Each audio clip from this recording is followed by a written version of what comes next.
दूसरे तीसरे पहलू में आते हैं। जब जीवन मिलता है हमें जीने के लिए, जब हम समझदार होते हैं, अपने पैरों पे खड़े हो जाते हैं, उस दरमियान से, हालांकि ये बचपन से ही लागू होता है कि आप किसी से भी बातें जो करते हो एक सभ्यता में रह के बात करो।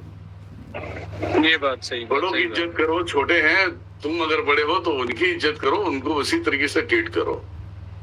बिल्कुल।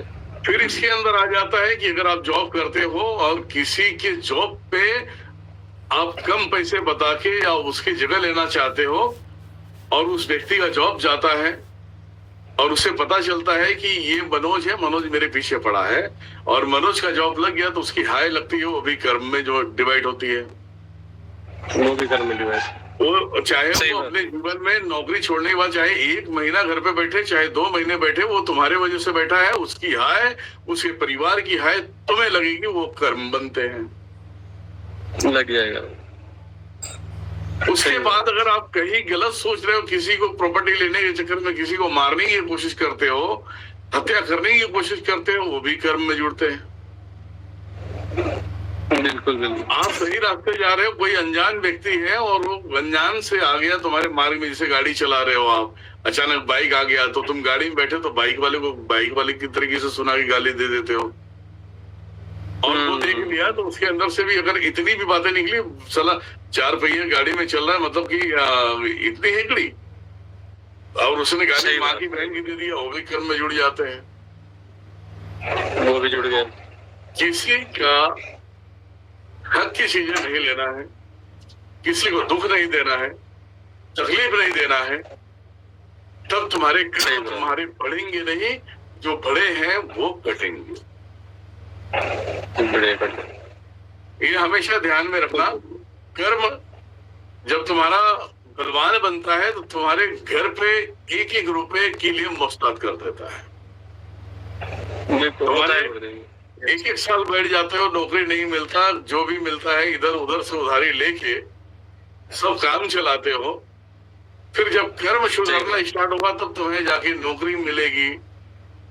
सही बात है, सही बात। तो ये हमेशा ध्यान रखें, ज्ञान कभी भी आपको इस संसार में आगे लेकर जाएगा और संसार में उच्च कोटि का इंसान बनाएगा।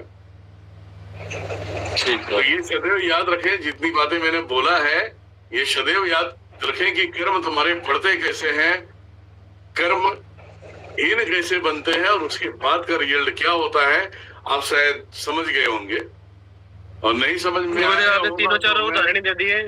हाँ, मन से भी बन गया कर्म, वचवाणी से भी बन गया, बोलने से भी कर्म, और हाथ शरीर की क्रिया से भी, तीनों के उदाहरण, तीनों से ही कर्म बन गए। सारा का उदाहरण दे दिया आपने। मन वाणी क्रिया से तीनों से ही बन जाए, कहीं से भी बन सकता है।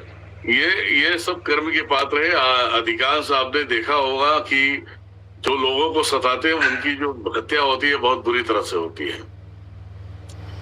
तो लोग गुंडा बन जाते हैं, बहुत बड़ा जो है कि किंग बन जाते हैं कि मेरे नाम से सारी मार्केट कांपती है, सारे लोग कांपते हैं, और इनको खुद को नहीं मालूम है उसके बाद जो तेरे खानदान में लोग कांपेंगे ना वो कहेंगे। और ऐसे जो गुंडा बदमाश बनते हैं, जो अपने आप को शूटर बनते हैं, ऐसे लोगों की फैमिली हमेशा सुई के नोक पे होती है। सुई के नोक पे होती है, बिल्कुल सही। बिल्कुल देखने में सही कह रहे हो। ये चीजें हमेशा ध्यान में रखें कि फालतूगिरी ना करें, किसी को खामोखा परेशान ना करें। नौकरी मिलती है तो जयराम जी की, नहीं मिलती है तो जयराम जी की। राम का नाम ले रहे हो तो जयराम जी की बोल रहे हो तो तुम्हारा कुछ अच्छा ही होगा। सही है। जय माता दी बोलते हो तो बहुत अच्छा होगा। हर हर महादेव बोलते हैं तो भयंकर से भयंकर चीज कट के तुम्हारे अंदर आ जाएगी, है ना। सही है। अब इतना आपको मैं इसके अंदर मैं बता रहा हूँ, इस संसार का एक चलन जो है वो चलन मैं बताना चाहूंगा। जो माता का भक्त होगा ना तो उसे ऐसे ही जगह पे जॉब मिलेगा, नौकरी मिलेगी कि वो उससे कनेक्टेड रहे। ठीक बात है। जो तामसिक होगा कि भैया सब कुछ खा पी रहा है और वो रहेगा, तो ये हमेशा ध्यान में रखो कि उसको वही नौकरी मिलेगी। सही है ना? तो ये चीजें ये होता है, हैं, तो ये बहुत चीजों को समझना पड़ेगा। जैसे कि अभी नारायण के वक्त है, कृष्ण के वक्त है, तो उसी के पास नौकरी मिलेगी। हाँ सही बात है, उनको वृंदावन अयोध्या और ऐसा कोई मंदिर ऐसा कहीं उसके आसपास। जिसके भी भक्त होंगे, जो भी व्यक्ति नौकरी के लिए इधर उधर प्रयास करता है, उसे इसी तरीके से नौकरी मिलेगी और वो जुड़ के रह सके और पूरी जीवन काट सके। बस इतना ही है कि छल मत करो, कपट मत करो। बिल्कुल बिल्कुल सही बात है। छल करोगे, मोहे कपट करोगे चलचित्र तो मारे जाओगे। सही बात है। समझ में आया सभी को? तो मैसेज करें भैया।